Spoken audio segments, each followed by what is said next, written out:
let's take an unprecedented look at how Africa's most targeted president travels. We will track his movements from this humble Toyota double cab pickup, where he stands entirely exposed to roaring crowds, to the heavy, blast-resistant armored personnel carriers he rides in while actively engaging insurgents on the front lines. With a target that big on his back, his travel protocols have to be extraordinary. All travel starts on the ground. This is the most difficult, bizarre, and logistically complex part of moving a head of state through the constant, unpredictable instability of the Sahel. When Traoré took power in September 2022, he rejected the heavy, luxurious sedans favored by most African presidents. Instead, he chose a very modest vehicle already common in Burkina Faso, the Toyota Land Cruiser 79 Series double cab, painted in a distinctive desert sand military finish. This is the truck you'll see him in every time he hits the road. It's agile, mechanically relentless, and perfectly suited for unforgiving terrain. But he never travels alone. When he's on the move, he is flanked by a ghost fleet of identical trucks. On long highway routes, the convoy is led by police gendarmerie motorcycles. These are followed by other identical Land Cruisers packed with soldiers. Traoré's car is positioned right in the middle, making it incredibly difficult for an attacker to identify exactly which vehicle he is in.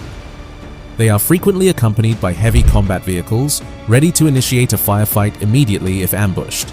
You can clearly see how these vehicles are sequenced when he entered the Sangoulé-La-Mezana Stadium in 2026. Identical decoy vehicles enter first, right before his own rolls in. When he does step out into the open, Traoré travels inside a suffocating security bubble. Soldiers physically blanket every angle to ensure a clear line of sight to the president is impossible. Look at this crowd interaction. Notice the heavily armed, masked operators forming a human shield wall around him. They leave only his head visible. Even if a shooter tried, a bullet couldn't easily reach him unless they shot from above, and local terrorist cells don't have air power. You can spot the exact bodyguard who is always with Traoré. Even in Russia, this guy was by his side, clearly one of his most trusted personnel. After traveling a long distance on a normal road, when the convoy enters a destination like the stadium shown in our video, the identical escort cars enter first.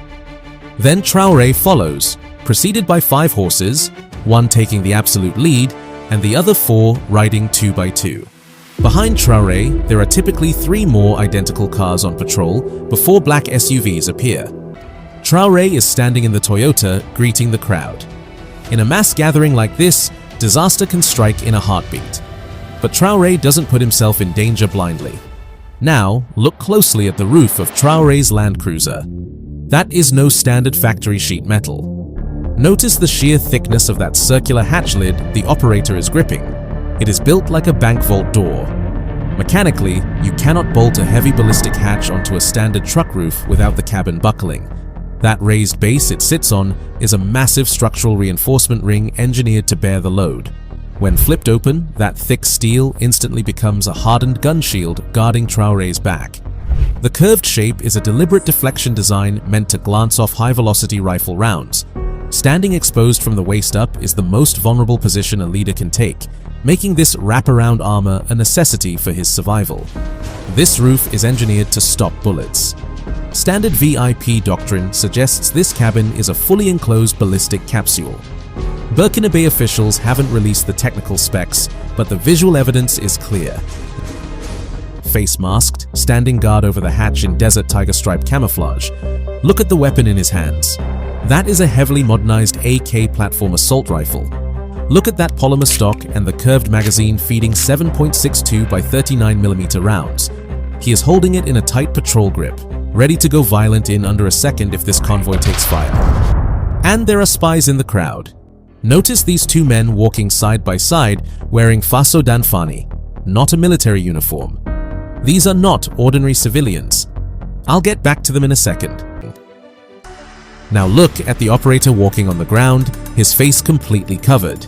This is not for intimidation, it is strict operational security. By hiding his face, he protects his identity and his family from targeted reprisals. He ceases to be a person and becomes a pure, anonymous function of security, which makes him incredibly dangerous. If you look closely at his left arm, you'll spot a bright neon green band. In a massive, chaotic crowd pressing in on Traoré, that is an IFF tag, identification, friend or foe. If a sudden threat emerges, these security teams need to recognize each other in a fraction of a second. That simple green band is how they ensure they don't accidentally shoot their own guys in the crossfire while securing Traoré. When you drop your eyes lower, front left. That soldier in the red beret, dark tactical glasses locked straight ahead. Trust me, he's not wearing those just to look cool. Those are Traoré's long-range eyes, scanning the crowd, reading movement, catching threats before they become problems. In close protection doctrine, his job is to see everything the principal cannot. And right now, behind those lenses, he is seeing everything. First, look at this object hovering just above the crowd from left to right. This is a small, general-purpose drone providing an immediate, low-altitude overwatch camera. It is feeding a live, high-definition, bird's-eye view of the crowd directly back to the convoy's security commander. Once the public appearance ends, Traoré sits back inside and his commandos quickly seal the roof. These two men side by side wearing traditional Faso Danfani, the Burkinabe equivalent of the Western suit. These are Burkina's covert intelligence agents, functioning exactly like the US Secret Service. They are seamlessly embedded inside the military commandos. When Traoré exits the vehicle, watch how the agent abruptly opens and closes the door to minimize exposure time. They shadow his every step and physically carve paths for him through the chaos. Even when Traoré is seated, they are constantly working the room, scanning for anomalies. When you step back and look at the geometry of the entire scene centered directly around Traoré, you are looking at 3 deliberate, layered rings of protection an attacker must violently breach to reach him. The operators on the vehicle forming the inner ring, the tactical ground troops in the middle ring, and the ceremonial guards serving as a distraction on the outer wall. It is a moving fortress. And the second Traoré drops back inside the cab, his commandos pull the roof shut behind him. Unlike other African presidents who embrace luxurious sedans, Traoré also travels in heavy military combat vehicles, where he steps off fully equipped alongside military commandos. Look at the sheer bank vault thickness of that rear door swinging open as he dismounts. That is a military-grade mine-resistant ambush-protected vehicle, MRAP, built to absorb IED blasts and keep everyone inside breathing. And stepping out of it is Traoré himself, red beret, full plate carrier strapped tight to his chest, moving through a security bubble of helmeted commandos. Notice the Burkina Faso patch on that operator's shoulder. These are his men in the field where the actual war is fought. This was not a single staged photo op. He does this constantly. You can see him in entirely different military uniforms, again stepping off these heavy vehicles right in the middle of active war zones where he is personally commanding the fight against jihadist insurgents. Here he is in another active anti-terror zone. The irony in the story of Traoré's land transport is that his own ministers usually move in modern SUVs. From this clip, you can see ministers, military commanders, and other government leaders arriving in really nice cars. But here is the most fascinating part.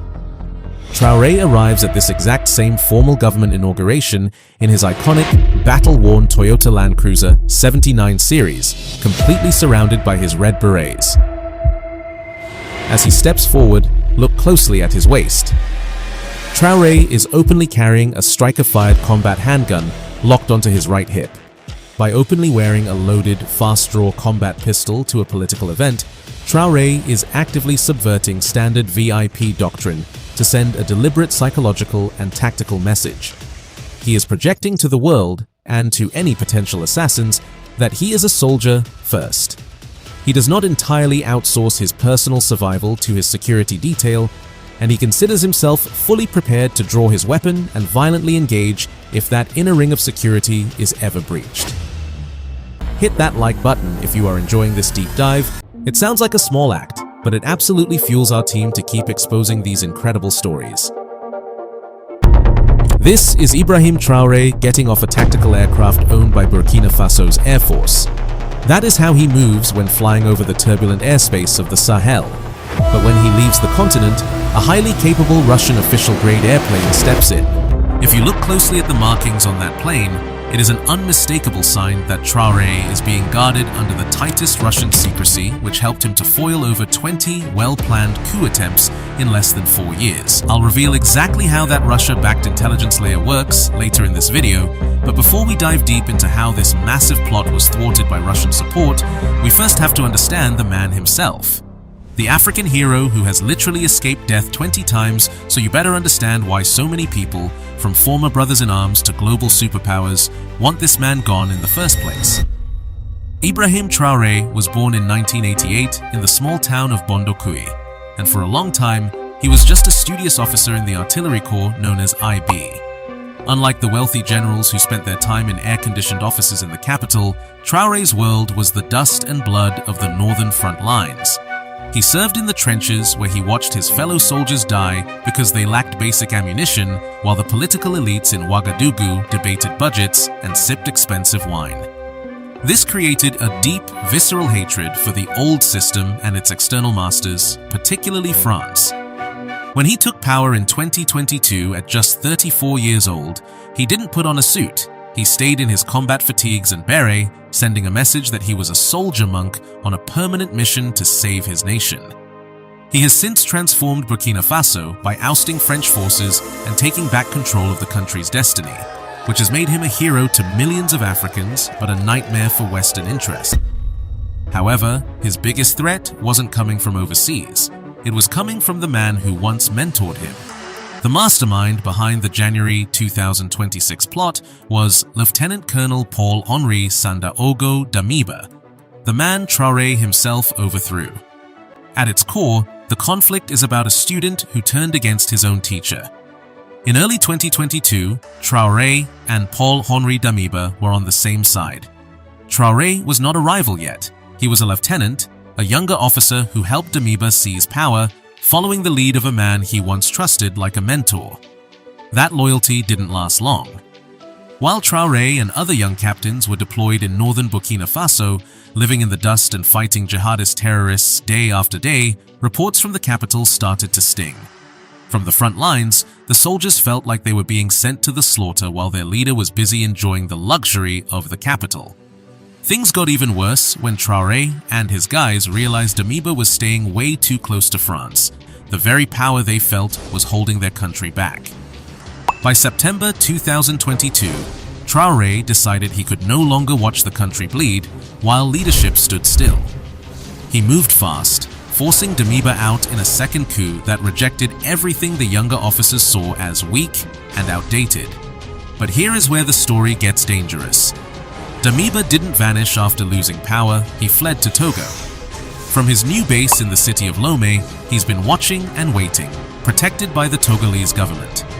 It is widely alleged that he remains in contact with French intelligence and political figures in Ivory Coast, living much like a king in exile, watching, waiting, and quietly preparing for a possible return.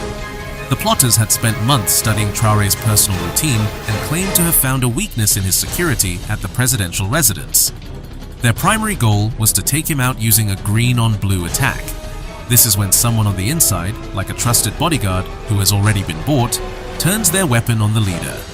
The assassins estimated that a compromised insider would only need 3 seconds to draw and fire before the other loyalists could even understand what was happening. If they couldn't get a shooter close enough, they were prepared to use heavy explosives to breach the residence and level the inner sanctum where the president sleeps. But the plotters were smart enough to know that killing Traoré wasn't enough. They also had to blind the sky. They were deeply concerned about the Turkish-made drones, like the Bayraktar and the Akinci. These drones act as a permanent eye in the sky that can spot a convoy of rebel trucks long before they ever reach the capital. By taking out the drones, they hoped to paralyze the loyalist response, making it impossible for Traoré's commanders to see where the ground teams were moving or to strike them from the air. Pulling off a sophisticated mission like this requires a lot of operational cash, and intelligence services eventually tracked a very specific trail of 70 million CFA francs, about $125,000, flowing in from the Ivory Coast. While that might not sound like a huge amount for a government takeover, in the local context, it is a massive pile of untraceable liquidity. This money was meant to be a down payment to bribe key guards, rent secret safe houses, and buy burner phones that couldn't be tracked. They didn't send this money through a bank, they used secret money-moving networks and couriers to sneak the cash across the border to keep it away from the prying eyes of the intelligence agencies. But let's be real, how is this man still alive? 20 times they tried to end him, and not once did a single bullet even touch his skin. Is he using some kind of ancient spiritual force, or is something much deeper going on? The truth is, it's not about luck. It's a massive, invisible shield of security that most people can't even imagine. It puts Traoré in the top 10 most protected presidents in Africa. At the very center of this are the Cobras, a brotherhood of elite special forces who are the first and last line of defense. These aren't just regular soldiers, they are the men who physically stormed the palace with Traoré during his rise to power. You'll always see them in his videos, masked and wearing heavy, unmarked body armor. This is a deliberate tactic to strip away their individual identities, making them a terrifying, uniform wall of state power. Their loyalty is personal. They answer only to Traoré, effectively bypassing the traditional military chain of command to ensure that no high-ranking general can ever order them to stand down. To understand how deep this loyalty goes, consider what happened when one of Traoré's elite guards was allegedly offered $5 million to assassinate him. In a world where money usually buys anything, this soldier didn't even hesitate.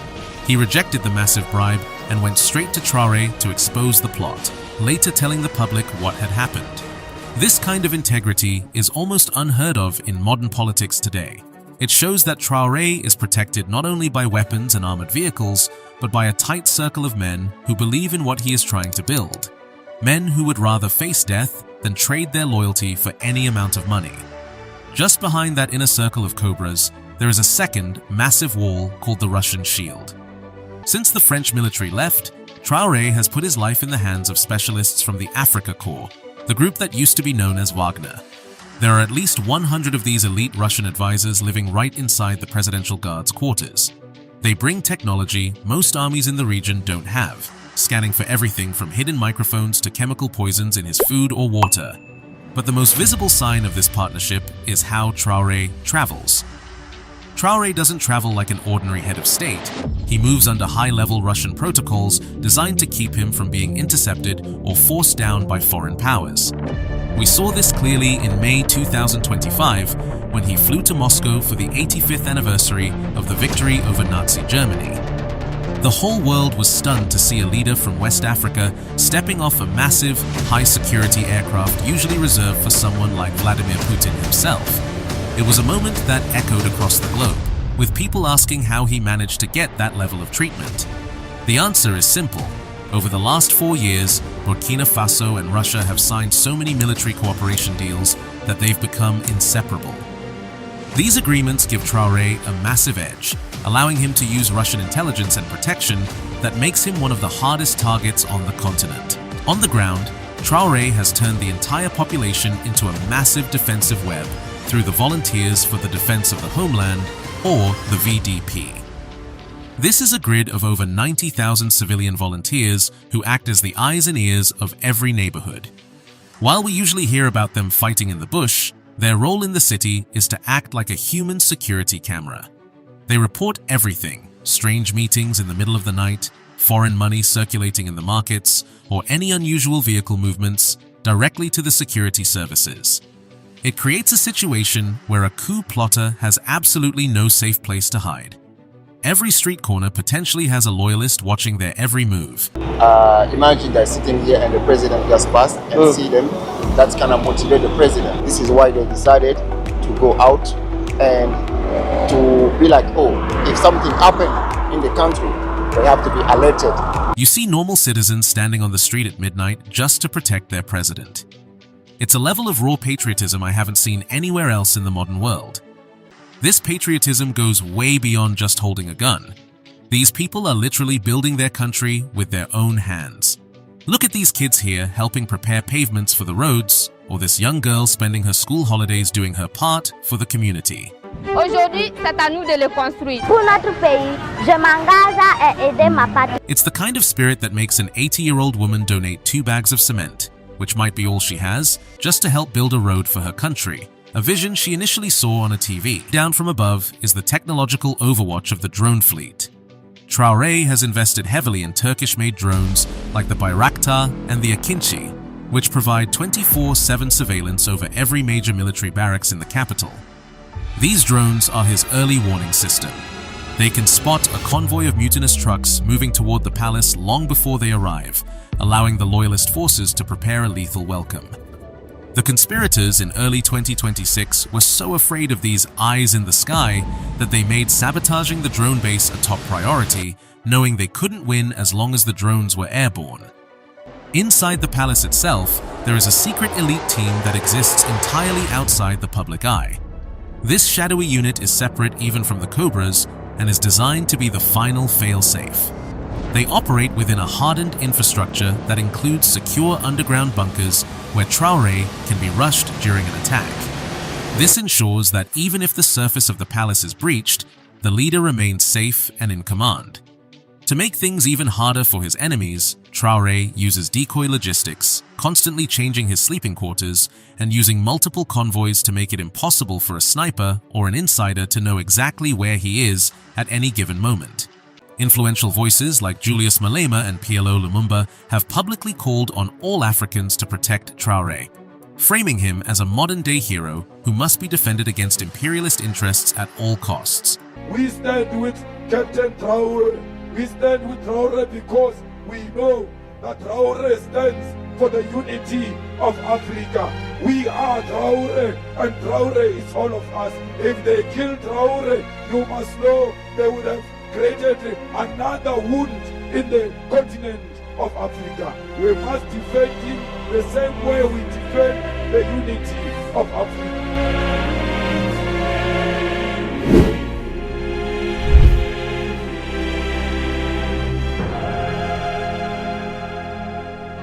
These sophisticated security layers are what keep Traoré alive today. But looking at all of this, from the elite Cobras to the high-tech Russian intelligence, which security layer do you think is the most insane? Let me know in the comments.